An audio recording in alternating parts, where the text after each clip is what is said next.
IG Ashok Kumar આજરોજ જામનગરની મુલાકાતે આવી પહોંચ્યા હતા। જામનગર જિલ્લા પોલીસ વડાની કચેરી ખાતે ગાર્ડ ઓફ ઓનર આપી સ્વાગત કરવામાં આવ્યું હતું। રેન્જ આઈજીની અધ્યક્ષતામાં વાર્ષિક ઇન્સ્પેક્શન કોન્ફરન્સનું આયોજન કરવામાં આવ્યું હતું। આ કોન્ફરન્સમાં રેન્જ આઈજી અશોક કુમાર યાદવ દ્વારા જામનગર જિલ્લા પોલીસ વિભાગ દ્વારા વર્ષ દરમિયાન કરવામાં આવેલી કામગીરીઓની સમીક્ષા કરાઈ હતી।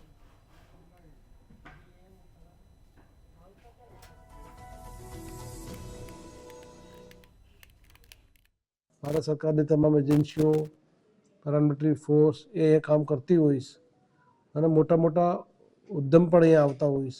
એટલે અમારે જે દરિયાની સુરક્ષા છે એ અમારા માટે ખૂબ જ એક મોટો ચેલેન્જ હોઈશ।